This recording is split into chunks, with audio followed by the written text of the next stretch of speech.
Hello everyone, আসসালামু আলাইকুম। কেমন আছেন সবাই? আই হোপ সবাই ভালো আছেন। আজকে হচ্ছে আমার মনটা খারাপ, কারণ আজকে চলে যাইতে হবে আমার শহরে।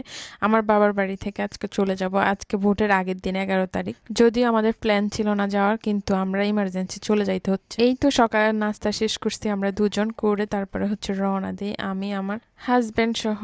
তো আমার একটা ভাইকে বললাম যে চল আমার সাথে চল। পরে এই যে আমার এই ভাইটা আমাদের সাথে রওনা হয়। আমার যে কোনো একটা ভাই আমার সাথে থাকলে আমার খুব ভালো লাগে। আমি আর খালি ঘরে থাকতে পারি না।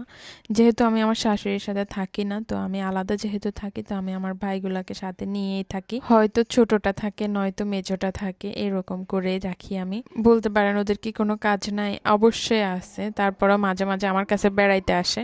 আজকে ভোটের আগের দিন, কিন্তু আজকে অনেক ফাঁকা থাকার কথা রাস্তা।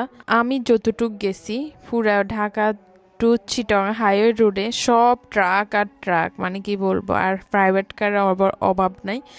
বাসও ছিল, সিএনজিও চলতেছিল, অটো রিক্সাও চলতেছিল, খুব কম। আবার একদম যে ফাঁকা তাও না, এরকম ভাবে চলতেছিল। আমি, আমার ভাই, আমার হাজব্যান্ড, আমরা তিনজনে নাস্তা খেয়ে বের হয়ে গেছি আমাদের বাবার বাড়ি থেকে।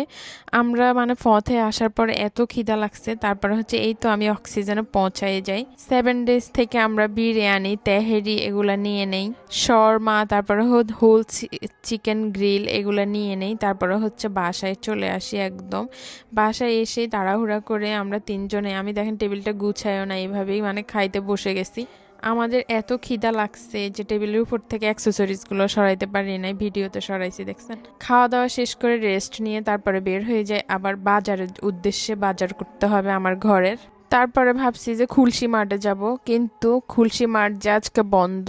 ভোটের আগের দিন খুলশি মার্ট বন্ধ ছিল, তো আমি চিন্তা করলাম যে বাস্কেটে চলে যাই। খুলশি মার্ট থেকে একটু সামনে গেলে হাতের ডান পাশে বাস্কেট। এই তো বাস্কেটে চলে আসি। এদের ওখানে এসে একদম সব কিছু পেয়ে যায়। এদের ওখানে সাজানো ছিল অনেক সুন্দর করে বাস্কেটটা। আমার ঘরে কাঁচা বাজার ডিম ডুম কিছু ছিল না, সব কিছু নিয়ে দিয়ে তারপরে হচ্ছে মাছের ওইদিকে চলে যাই। মাছ দেখি, তারপরে হচ্ছে অনেক দিন হয়েছে আমি আমার হাজবেন্ড দুজনেই মিরকা মাছ খাই না, মৃগেল মাছ যেটা বাংলায় বলে আর ইংলিশে বলে। সেই মিরকা মাছটা নিয়ে যাই। মিরকা মাছটা প্রায় 2.5 কেজি হয়েছিল। তারপরে হচ্ছে আমাদের বাজার সদাই সব কিছু শেষ। আমাদের টোটাল কত টাকা আসছে দেখেন। আমার ঘরে একদম A to Z বাবুর খাবার হইতে সব কিছু লাগতেছিল প্রায় 20-21 হাজার টাকার আমরা বাজার করি। কিন্তু এখানে হচ্ছে আজকে ওদের একটা গেম আছে, যে যত টাকার বাজার করবে ততটা এখানে বেলুন ফুটাইতে পারবে আর ততটা গিফট পাবে। গুলি দিয়ে যতগুলা বাবুল ফুটাবে ততগুলা গিফট পাবে। এখানে যা লেখা থাকবে তা সেটাই দিবে ওরা। তো যেহেতু আমরা 21 হাজার টাকার বাজার করছি, তো আমার ভাই ওখানে চলে যায়। আমার ভাই প্রথম 60টাই ফুটাইতে পারছে, আমরা 60টা গিফট পাইছি।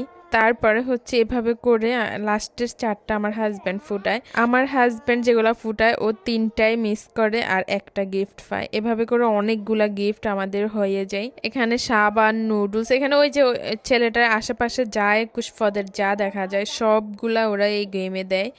এবার ফ্রাই প্যান ফাইলও দিবে, কোকা কোলা ফাইলও দিবে, যেটা এখানে লেখা থাকবে যে আমরা একটা কাপ পাই গেছি। তারপরে হচ্ছে টুথপেস্ট পাইছি, তারপরে সাবান পাইছি 3টা, তারপরে নুডলস পাইছি। এভাবে করে অনেকগুলা গিফট পাইছি আর আমাদের 6-7টা মিস হয়েছে। যাই হোক, বাসায় এসে আমি রান্না করতেছি। আজকে আমি হচ্ছে এই মিরকা মাছ দিয়ে, মিরকা মাছের মাথা, লেজ আর পিস দিয়ে, তারপর ফুলকপি আনছি। অনেকদিন ফুলকপি খাই না, ফুলকপি দিয়ে আলু দিয়ে রান্না করব। আমার রান্না অন্য কেউ খাইতে পারুক না পারুক, আমার হাজবেন্ড কিন্তু খাইতে পারে। মাছগুলা ভাজার পরে আমি রান্নাতে চলে যাই। এখানে আমি 3টা বড় বড় পেঁয়াজ কেটে নিছি। আমি সবসময় রান্নাতে তেল আর হচ্ছে পেঁয়াজ, কাঁচামরিচ এটা বেশি দেই আমার যে কোনো সবজি রান্নাতে, তাইলে হচ্ছে ভালো লাগে। এখানে হচ্ছে লবণ দিয়ে দিচ্ছি যেন তাড়াতাড়ি করে লাল লাল বাদামি কালার হয়ে যায় আর নরম হয়ে যায় পেঁয়াজটা। এই জন্য আমি সবসময় পেঁয়াজের মধ্যে লবণ দিয়ে দেই। পেঁয়াজটাই আমার কষতে বাদামি কালার হইতে অনেক সময় লাগে, এই জন্য আমার রান্নাতে লেট হয়ে যায়। এখানে মাছের তেল ছিল, আমি হচ্ছে পেঁয়াজের সাথে মাছের তেলটা আর ফেটিটা দিয়ে দিচ্ছি। তারপর এখানে ভালোভাবে কষাই আমি হচ্ছে এখানে রসুন বাটা হচ্ছে দিয়ে দিব। এখানে আমি শুধু রসুন বাটা দিয়ে বেশিরভাগই তরকারি রান্না করি, আমি এখানে আদা একদমই ছুঁইও না। তারপরে এখানে হলুদের গুঁড়া, তারপরে হচ্ছে মরিচের গুঁড়া, তারপরে হচ্ছে জিরার গুঁড়া, ধনিয়া গুঁড়া সব কিছু এখানে দিয়ে তারপরে ভালোভাবে মিক্স মিক্স মিক্স মিক্স করে তারপরে হচ্ছে একটু করে পানি দিয়ে দিব যেন যেন মশলাটা পুড়ে না যায়। এখানে হালকা একটু পানি দিব আমি, যেন মশলাটা পুড়ে না যায়। তারপর হচ্ছে যখন তেল ভেসে উঠবে তখন হচ্ছে আমি তরকারিটা দিয়ে দিব। এই পানিটা দেওয়ার পরে মশলাটা যত বেশি কষাবেন, মানে তেলটা যতক্ষণ পর্যন্ত না ভেসে উঠবে ততক্ষণ পর্যন্ত আমি এরকম কষাইতে থাকি। তারপরে হচ্ছে আমি রান্নার তরকারিগুলো দিয়ে দিই। তারপরে হচ্ছে এই তরকারিটা অনেকক্ষণ ধরে আমি কষাই, প্রায় 5 মিনিট 10 মিনিটও কষাই। অনেক সময় আমার যে কোনো তরকারি কষানোর মধ্যেই আমি স্বাদটা নিয়ে আসি। তারপরে হচ্ছে পানিটা নিয়ে অ্যাড করে তারপরে মাছ দিয়ে দেই এখানে। এভাবেই হচ্ছে আমি রান্নাটা করি। এইদিকে আমি ভাত বসাইছিলাম, ভাতটা প্রায় হয়ে গেছে। এই তো আমার ভাতও রান্না হয়ে গেছে, তরকারিও রান্না হয়ে গেছে। আমি পুরো রান্নাটা দেখাই নাই, কিন্তু লাস্টে একটু করে দেখাইছি। আমার তরকারি কালারটা দেখেন। ফুলকপি রান্নাটা অনেক মজা হয়েছে, আমার হাজব্যান্ডও বলছে, আমার ভাইও বলছে। আমি শুধু রান্না করছি তা না, আমি পুরা ঘর গুছাইছি, ফ্রিজ গুছাইছি, আমার 3 রুম, আমার ভাইরা যে রুমে থাকতো এই রুমগুলা গুছাইছি। এদিকে হাঁড়ি পাতিল চুলা সব কিছু ধুয়ে একদম ফ্রেশ করছি। আমার এলোমেলো ঘর ভালো লাগে না। এদিকে আমি এই যে বিছনার চাদরগুলো উঠাই, নতুন বিছনার চাদর বিছাই দিছি। আর হচ্ছে এদিকে আমি সব কিছু গুছাই দিছি। বিছনার চাদরগুলো ওয়াশিং মেশিনে ধুয়ে ফেলছি। আমার রুমটা অনেক এলোমেলো ছিল, আমার রুমটা আমি অনেক গুছাইছি।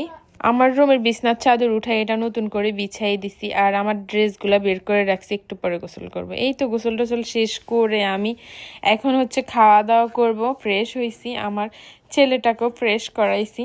যেহেতু আমি বাবার বাড়ি থেকে অনেক জার্নি করে বাজার টাজার করে রান্না বান্না অনেক করছি, সেজন্য। ব্লগটি কেমন লাগছে অবশ্যই কমেন্ট করবে। আল্লাহ হাফেজ।